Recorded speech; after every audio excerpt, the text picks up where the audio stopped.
हाय student, मैं Sundarpal Brod, assistant professor botany, government college Nohar. हमने पीछे जो हैं वो भ्रूणपोष के प्रकारों के बारे में बातचीत की थी और उसी क्रम में मैं थोड़ा इजीली उसी टॉपिक को एक बार फिर आपके सामने रख रहा हूँ और साथ में ही इनके साथ जो हैं स्पेशल जो इसमें से क्वेश्चन पूछे जाते हैं उसके बारे में भी हम चर्चा करेंगे स्पेशल पॉइंट्स के अंतर्गत जो हैं इस वीडियो के अंत में। तो हमने भ्रूणपोष के यदि प्रकारों की हम बात करें तो टाइप्स ऑफ जो एंडोस्पर्म हैं वो विकास के आधार पर 3 प्रकार मैंने बताए थे आपको। Nuclear endosperm, cellular endosperm and helobial endosperm, यानी कि केंद्रकीय भ्रूणपोष, कोशिकीय भ्रूणपोष और हेलोबियल भ्रूणपोष। जो सबसे पहले जो होता है ना केंद्रकीय भ्रूणपोष, उसको आप अपनी जो स्क्रीन पे है उस पर आप देखिए, उसमें डायग्राम जो दिखाई रखा है उसके अनुसार कि जो केंद्रकीय भ्रूणपोष के विकास में हम यदि बात करें प्राइमरी एंडोस्पर्मिक न्यूक्लियस में प्रथम विभाजन के समय कोशिका भित्ति का निर्माण नहीं होता।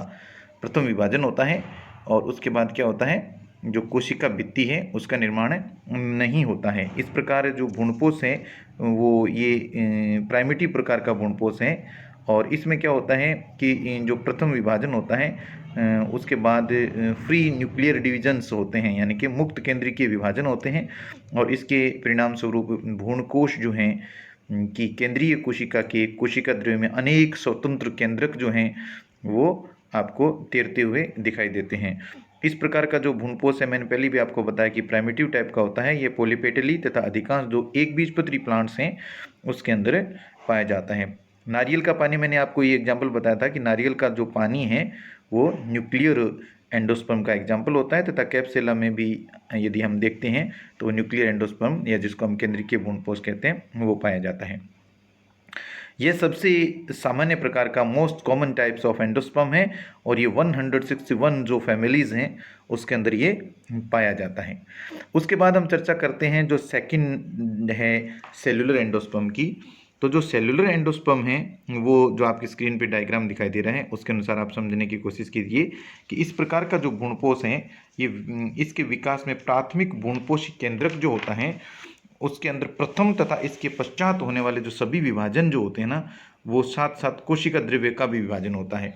जैसे एंडोस्पर्म न्यूक्लियस हैं उसके अंदर डिवीजन हुआ, आप अपनी स्क्रीन पे देखिए ए डायग्राम में, और उसके बाद बीच में जो सेल वॉल फॉर्मेशन हुआ और फॉर्मेशन के बाद ही सभी विभाजनों के साथ साथ कोशिका द्रव्य का विभाजन हुआ, अर्थात जितने जितने केंद्रक बने उतना ही कोशिका द्रव्य विभाजन होकर के कोशिकाएं बन गई, अर्थात प्रत्येक विभाजन के पश्चात कोशिका भित्ति का निर्माण होता है और हम कह सकते हैं कि कोशिकीय भ्रूणपोष विकसित प्रकार का होता है। ये गेमोपेटली के पौधे जैसे हैं मैग्नोलिएसी, एक्एंथेसी, ये जो फैमिलीज़ हैं उनके अंदर ये मुख्य रूप से पाया जाता है। थर्ड हम बात करें तो वो है हेलोबियल भ्रूणपोष। यह जो है उपरोक्त जो दोनों प्रकार के हमने जो बात की उनके बीच का हम कह सकते हैं कि मध्य की कड़ी है, इसे मध्यमवर्ती भ्रूणपोष कहते हैं। और इस प्रकार के भ्रूणपोष के विकास में जो प्राथमिक भ्रूणपोषी केंद्रक हैं उनमें प्रथम विभाजन के समय कोशिका भित्ति का निर्माण होता है और इस विभाजन के परिणाम स्वरूप एक बड़ा बीजांड जो है बीजांड द्वारीय कोष्ठ तथा एक छोटा निभागीय कोष्ठ बनता है। तो दोनों कोष्ठों में क्या होता है कि अब जो केंद्रक है वो स्वतंत्र रूप से विभाजन करते हैं, दोनों तरफ से स्वतंत्र रूप से केंद्र विभाजन करते हैं और जो माइक्रोपाइल वाला भाग वाला जो चैम्बर है उसके अंदर क्या है विभाजन अधिक तेज होता है। माइक्रोपाइल वाला भाग जो होता है उसमें जो विभाजन होता है वो तेज होता है। तो इस प्रकार का जो एंडोस्पर्म है उसके निर्माण में जो फर्स्ट डिवीजन होता है यानी कि प्रथम जो विभाजन होता है वो कोशिकीय हो जाता है।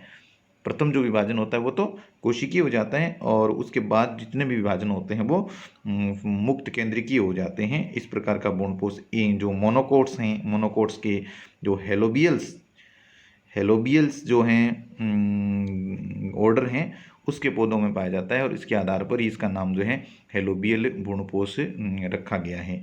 तो ये जो तीनों प्रकार के जो भ्रूणपोष थे, केंद्रिकीय, कोशिकीय और हेलोबियल, तो इनमें अंतर आपके समझ में आ गया होगा। अब हम बात करते हैं कि ये जो हम भ्रूणपोष तीनों में पढ़े हैं उसका कार्य क्या होता है। तो भ्रूणपोष को यदि हम कार्य की बात करें तो ये जो भ्रूण के प्रारंभिक विकास के लिए सबसे पहले तो क्या है, ये सारे जो भ्रूणपोष हैं चाहे न्यूक्लियर हो, चाहे सेलुलर हो, चाहे हेलोबियल हो, ये विकास कर रहे भ्रूण को भोजन प्रदान करते हैं। और भ्रूणपोषी बीजों के जो भ्रूणपोष में जैसे शर्करा है, वसा है, प्रोटीन है, ये भोजन के रूप में संचित होते हैं। और साथ में ये क्या करते हैं कि ये जो भोजन है बीज के अंकुरण के समय, जब अंकुरण के समय जो सीडलिंग होता है ना, नवोद्भिद प्लांट्स होता है, उसके द्वारा उस समय उपयोग कर लिया जाता है। इसके बाद जो हम जो पीछे जो पढ़ा हमने भ्रूणपोष, उसके बारे में कुछ स्पेशल पॉइंट हैं, उसको आपकी स्क्रीन पे लेकर के आ रहा हूँ, उसको आप ध्यान से पढ़िए, उसमें क्वेश्चन जरूर बनते हैं। जैसे स्पेशल पॉइंट्स की हम बात करें तो पहला जो बनता है मोजेक एंडोस्पर्म, यानी कि कृमिर भ्रूणपोष। ये क्या होता है? जो मक्का है ना, जियामेज, और उस पादप में तथा कुछ अन्य भी पौधे होते हैं, उनके भ्रूणपोष में क्या होता है, दो विभिन्न प्रकार के रंगों के धब्बे बन जाते हैं। तो दो अलग अलग प्रकार के जो रंग के धब्बे बन जाते हैं ना, तो उसमें क्या होता है कि भ्रूणपोष के कुछ भाग में तो शर्करा युक्त होता है और कुछ भाग में क्या है, स्टार्च युक्त उत्तक पाए जाते हैं। अलग अलग डिफरेंस आ जाता है, जो उसमें टिश्यू पाए जाते हैं उसमें कुछ में तो क्या हो जाता है, शर्करा हो जाती है और कुछ में स्टार्च हो जाती हैं। तो ये जो अलग अलग प्रकार के जो क्लर्ड आ जाते हैं, धब्बे बन जाते हैं, तो ये जो है मोजिक एंडोस्पर्म कहलाता है, जो किस में पाया जाता है, जिया मेज के अंदर, मक्का में। वेबर जो था ना वैज्ञानिक, उसके उन्होंने कहा था कि नर युग्मक ध्रुवीय केंद्रकों से संयोजन नहीं कर पाता तथा सभी केंद्रक स्वतंत्र रूप से विभाजन करते हैं, जिसके परिणाम स्वरूप क्या होता है कि नर तथा मादा के अलग अलग उत्तक बन जाते हैं। जो अलग अलग उत्तक बने ना, जो धब्बों के रूप में स्पष्ट हो जाते हैं, इसको हम क्या बोल देते हैं, मोजिक एंडोस्पर्म बोल देते हैं। दूसरा एक इंटरेस्टिंग जो एंडोस्पर्म है वो जो है रूमिनेट एंडोस्पर्म। रूमिनेट एंडोस्पर्म क्या हो जाता है कि कुछ पौधे जो होते हैं उसके जो एंडोस्पर्म है उसमें आकृति, अलग अलग टाइप की आकृति बन जाती है, अनियमित आकृति बन जाती है, इसे हम क्या कह देते हैं, रूमिनेट एंडोस्पर्म कह देते हैं। जैसे जो सुपारी है, सुपारी के अंदर रूमिनेट जो भ्रूणपोष है वो स्पष्ट दिखाई देता है, और ये लक्षण स्वयं जो है भ्रूणपोष या बीजचोल जो होता है, सीड कोट, उसकी सक्रियता के कारण होता है। एक आपके जो क्वेश्चन आता है वो इंपॉर्टेंट है, वो आता है कि जीनिया और मेटाजीनिया क्या है। जो एंडोस्पर्म है ना, उस पर परागकणों का होने वाला जो सीधा प्रभाव है उसको तो कहते हैं जीनिया प्रभाव। अंदर एंडोस्पर्म है भ्रूणपोष, उस पर परागकणों का, पोलेन ग्रेन्स का क्या इफेक्ट होता है, जो डायरेक्ट इफेक्ट पड़ता है, उसको तो कहते हैं जीनिया। तथा सीड कोट तथा कोटिलीडोन यानी कि बीज चोल तथा बीजपत्र पर परागकणों का सीधा प्रभाव पड़ता है, उसको क्या बोलते हैं, मेटाजीनिया। इसको अच्छी तरह से याद कर लेना। जीनिया शब्द का उपयोग जो है ना फोके नामक वैज्ञानिक ने किया था, और जियामेज के जो अंदर जो भ्रूणपोष होता है एंडोस्पर्म, वो पीला या सफेद रंग का होता है। पीला रंग प्रभावी होता है तथा सफेद रंग जो होता है ना, वो उसका लक्षण जो होता है ना, वो प्रभावी नहीं होता, अप्रभावी होता है। पीले रंग के जो भ्रूणपोष वाली जाति के परागकण जब सफेद रंग के भ्रूणपोष की जाति के जो वर्तिका ग्रह उस पर चिपके जाते हैं, तो आगे जो करेक्टर जो है वो क्या आ जाएगा, इफेक्टिव करेक्टर आएगा, यानी कि पीला भ्रूणपोषी बनता है। ये स्पेशल पॉइंट है जो आपको जरूर इन तीनों में से कोई ना कोई क्वेश्चन जरूर एग्जाम में पूछा जाता है। कंपटीशन एग्जाम के हिसाब से भी महत्वपूर्ण है, और वैसे जो सामान्यतः हम बात करें उसके हिसाब से भी ये इंपॉर्टेंट है, स्पेशल इंटरेस्टिंग टॉपिक पॉइंट्स हैं ये। उसके बाद क्या आप इसके बारे में जानते हो, यानी कि डू यू नाउ, कि एक बीजपत्री भ्रूण जो होता है, मोनोकोट का जो एम्ब्रियो होता है, उसमें केवल एक जो है वो ढालनुमा बीजपत्र पाया जाता है, जिसको हम सेक्यूटेलम या वरुथिका कहते हैं। सेक्यूटेलम आता है प्रश्न कि सेक्यूटेलम क्या है। जो मोनोकोट्स है ना, मोनोकोट्स जो हैं उनके अंदर जो एम्ब्रियो होता है उसमें केवल एक ही बीजपत्र पाया जाता है, जिसको हम क्या बोलते हैं, सेक्यूटेलम बोलते हैं, सेक्यूटेलम।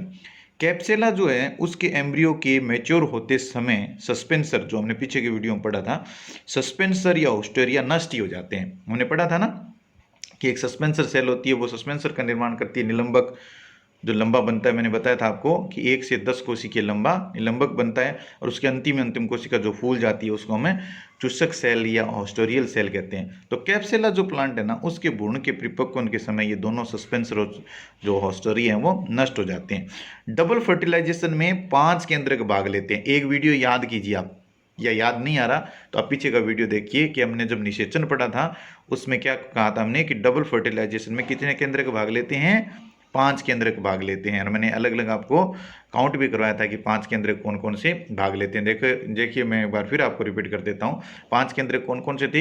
एक तो देखो एंडोस्पर्म था अंदर त्रिगुणित, तो 3 एन तो वो हो गए, और एक एग वाला हो गया 4, और एक कौन सा हो गया, गैमेट्स वाला। तो इसमें टोटल मिलाकर के जो फर्टिलाइजेशन होता है उसमें 5 केंद्रक भाग लेते हैं। लिख दिया ना इसने, 2 तो नर युग्मक हो गए, एक कोशिका वाला हो गया और 2 ध्रुवीय केंद्रक हो गए। अब 3n जो भ्रूणपोष बनाना वो 3 केंद्रकों से बन गया। 3 केंद्रक कौन कौन से हो गए? एक तो द्वितीयक केंद्रक जिसमें 2 जो बीच वाली सेल्स थी उसमें, और उसके साथ नर युग्मक बन करके 3n भ्रूणपोष का निर्माण कर लिया। और एक एग सेल है, तो एग सेल ने एक मेल गैमेट्स के साथ फ्यूजन होकर के जाइगोट बना लिया था।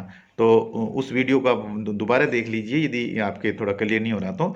और सबसे अधिक जो है हम जीवन क्षमता की बात करें तो निलंबो न्यूसीफेरा के बीज, कमल निलंबो न्यूसीफेरा के बीज में पाई जाती है।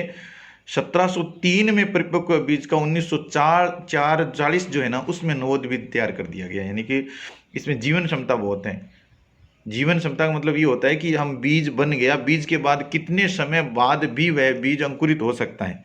तो निलंबो न्यूसीफेरा बीज में सबसे अधिक जो है जीवन क्षमता पाई जाती है। 1703 में परिपक्व बीज को 1940 में जब बोया गया तो उससे नवोद्भिद तैयार हो गया। ओइनोथेरा में भ्रूणपोष जो होता है 2n पेपोरीमिया 2n टाइप का जो है वो पाया जाता है, और पेपोरीमिया में है वो 9n टाइप का पाया जाता है।